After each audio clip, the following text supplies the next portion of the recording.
네, 안녕하십니까? 코로나19 때문에 이렇게 영상으로 이렇게 인사를 드리게 됐습니다. 우리가 피차 얼굴 못 뵌 지가 꽤 됐습니다. 뭐 집에만 계신 지가 꽤 이제 오랜 시간이 흐르고 있는데, 물론 뭐 집에만 계시지는 않겠죠. 뭐 결국 다닐 때는 다 다니실 텐데, 교회만 지금 못 나오시는 상황이죠. 사실 뭐 우리 교회보다 더 많은 사람들이 운집하고 있는 그런 곳으로 또 이렇게 다니시는 경우도 많이 있을 테고 저도 역시 그런데요. 지금 사회적 분위기가 교회에 대한 경계가 아주 극도로 예민하게 지금 올라가 있는 상태죠. 신천지에 이어서 이제 개신교 교회가, 왜냐하면 천주교하고 불교는 일체에 다 집회를 다 금지시켰는데 우리 개신교는 뭐 다 그렇습니다. 다 개교회주의 때문에 목사님들이 다 알아서 하시는 구조다 보니까 목사님들의 성향에 따라 가지고 세상이 무너져도 교회 예배는 패할 수 없다 하는 분들도 계시기 마련이기 때문에 정부에서나 사회에서나 여러 가지 어려움도 많고 또 염려도 많은 것 같습니다. 교회가 사회의 염려가 되는 것을 저는 원하지 않습니다. 그래서 이런 공동체적 질병이 왔을 때에는 마땅히 사회적 합의에 따라주는 것이 맞다라고 저는 생각이 되고요. 그래서 가정 예배를 지금 계속해서 드리고 있습니다. 많은 교회들이 그렇게 하고 있고요. 오늘은 우리가 요한 3서를 한번 보도록 하겠습니다. 우리가 마지막 오프라인 예배까지 요한 2서를 같이 했어요. 그랬는데 이제 요한 3서를 앞두고서 지금 공백이 상당히 많은 상태입니다. 신약 성경에는 요한이라는 말이 들어가는 성경책이 총 몇 권? 5권이 있죠. 5권 중에 요한 3서는 몇 번째? 3번째라고 말하신 분은 틀렸죠. 요한 복음이 있고 그 후에 1, 2, 3서가 있어서 요한 3서는 4번째고요. 5번째는 요한 계시록 이렇게 있습니다. 다 요한의 문건이라고 불리고 있고요. 특별히 우리 대한민국 코리아에서는 이 5번째 요한서신 요한의 문서, 요한 계시록 아주 문제가 많은 책입니다. 유익보다는 해악을 더 많이 끼치고 있는 상황이라서 우리 대한민국의 신앙의 수준이 이 요한계시록을 온전하게 건전하게 해석할 수 있는 상황이 되기 전까지는 좀 빼자는 것이 저의 개인적인 의견입니다. 꼭 성경 66권 중에 요한계시록은 좀 빼자고요. 각설하고 이제 요한 3서를 한번 보도록 하겠습니다. 다 읽으셨죠? 가정예배 순서지를 따라가지고 1번부터 천천히 따라오시면 은혜가 되실 것입니다. 요한 3서를 다 읽었다는 걸 전제로 하고요. 말씀드립니다. 안 읽으셨으면 읽으세요. 읽으시고 짧습니다. 한 장짜리고 15절짜리 짧은 문건이니까 읽고 함께 나누도록 하겠습니다. 요한 3서는 사람이 중요합니다. 사람이 어디 가나 중요하겠지만 요한 3서는 사람의 이름이 한 2-3명 나오는데 그분들이 다 중요한 이름들입니다.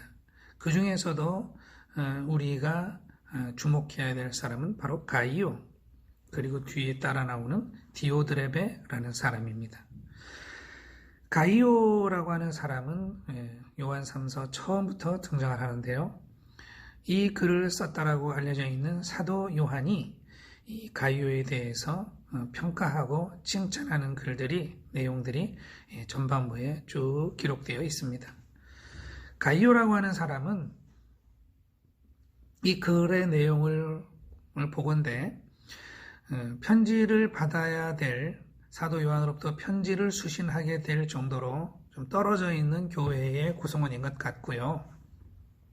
그런데 이 가이오가 어떤 사람인가 하니 집에 낯선 사람이 오면 그 중에 낯선 신도 신도라고 하면 같은 그리스도인을 말하는 것이죠. 같은 신도가 오면 이분을 성심껏 맞아들이는 거예요.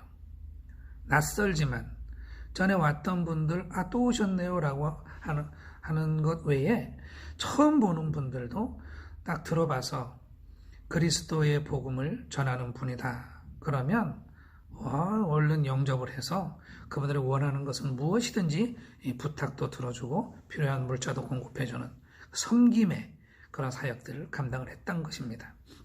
그런데 그런 섬김의 사역을 아주 충성되게 했다는 거죠. 위선적으로, 가식적으로 또는 해야 될 것 같으니까 그렇게 했다.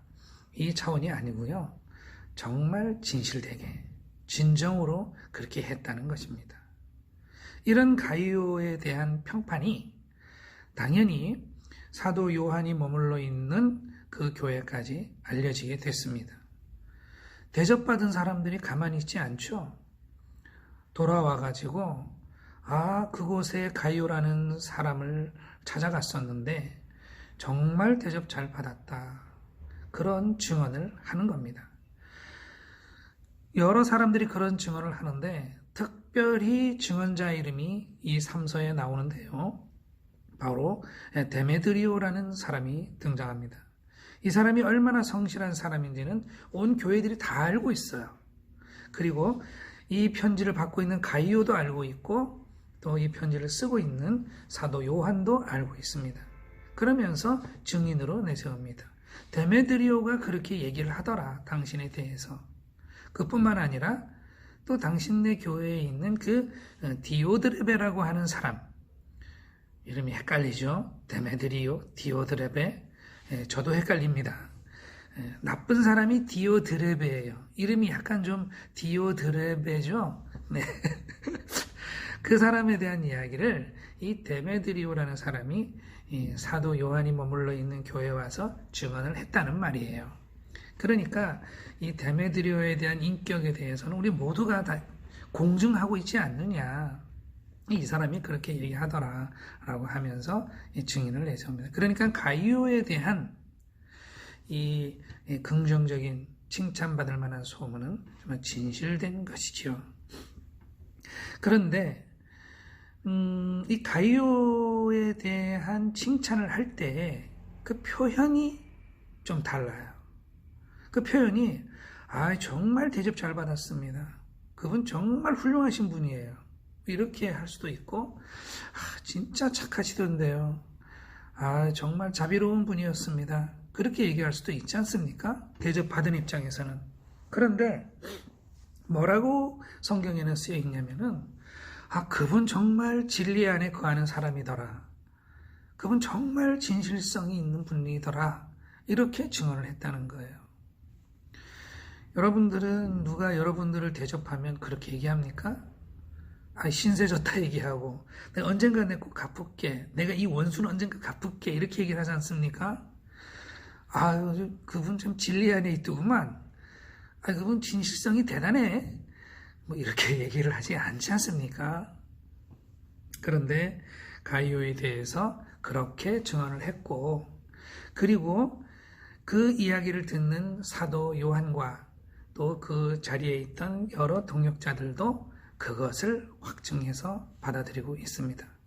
그러니까 칭찬의 차원이, 증언의 차원이 약간 우리의 일상적인 것과는 좀 다르다는 걸 알 수가 있습니다. 그리고 가이오에 대한 그러한 평가가 있은 다음에 사도 요한은 가이오에 대해서 뭐라고 하느냐. 정말 당신은 그들의 증언 그대로 정말 진리 안에 있고 당신은 정말 영혼이 잘 돼 있는 사람이다. 영혼이 정말 평안한 사람이다 라고 얘기를 하는 거예요. 그리고 말하기를 당신은 하나님에게서 난 사람이다. 하나님에게서 난 사람이다. 그렇게 표현을 합니다.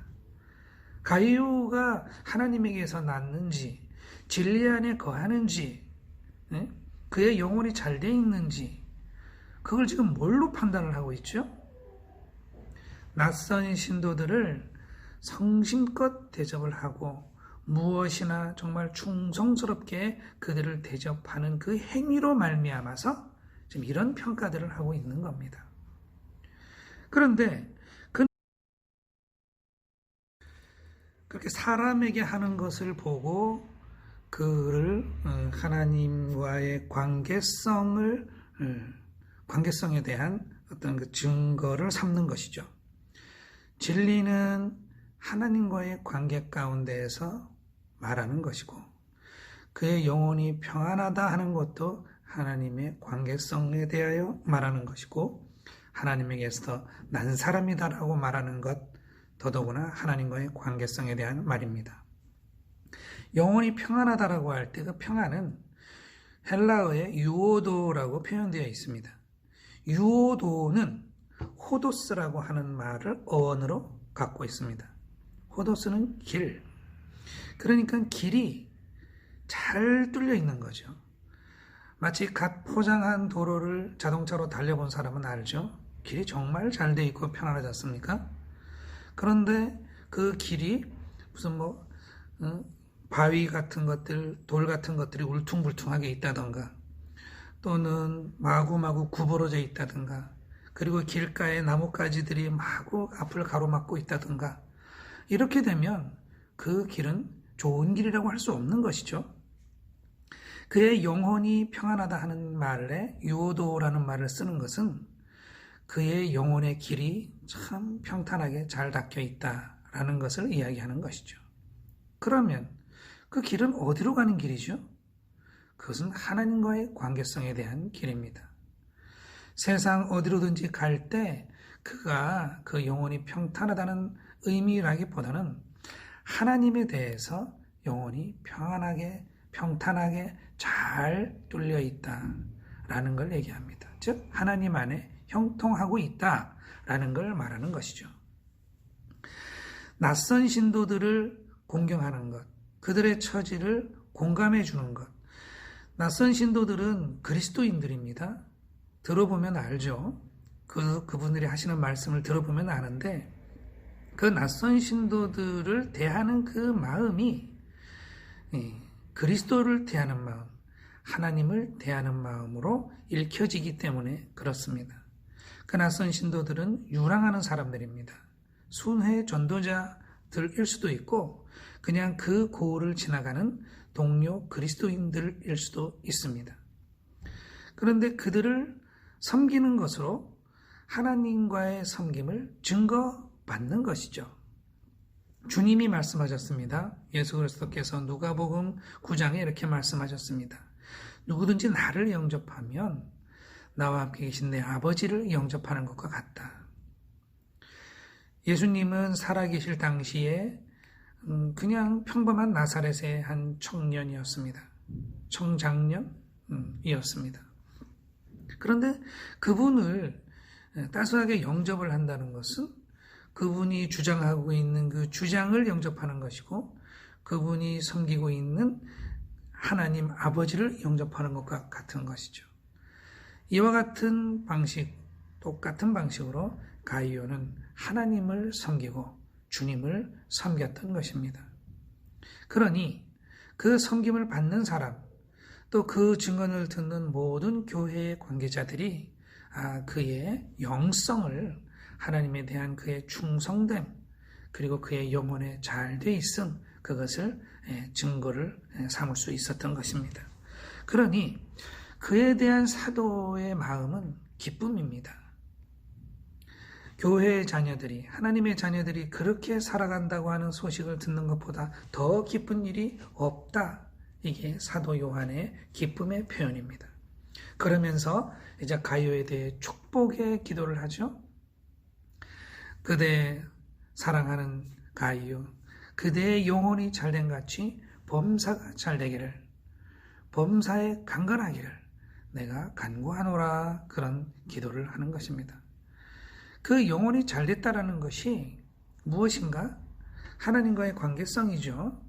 하나님 안에서 충분히 형통하고 있는 당신의 영혼이 그러하듯이 이제는 그 당신이 살아가는 이 땅 가운데 모든 일이, everything, 당신의 삶의 현장들이 당신의 영혼만큼이나 다 잘 되기를 바란다 라고 얘기를 하는 것이죠.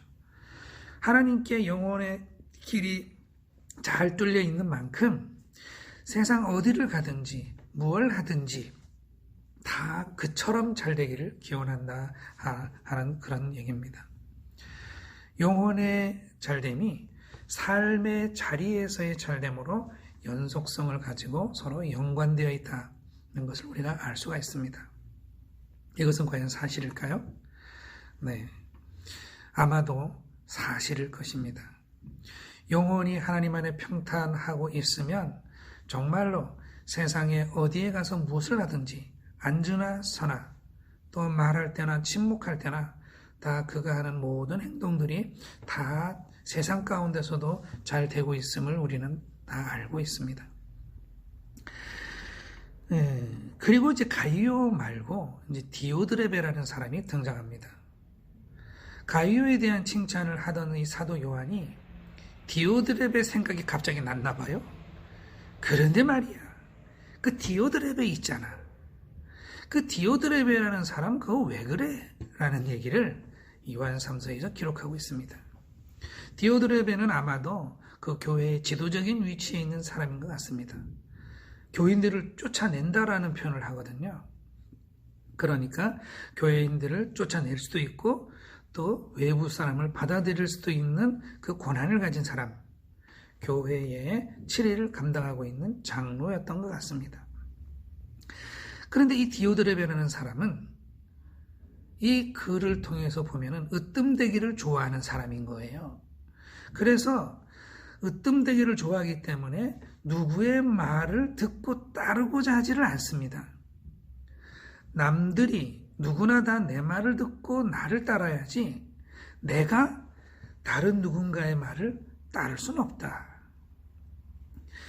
그래서 낯선 사람들이 와도 그들이 뭐하는 사람들이죠? 같은 그리스도인이고 대체로 그리스도의 진리와 복음을 전하는 사람들이니까 사람들에게 영향을 끼치는 사람일 수 있지 않습니까?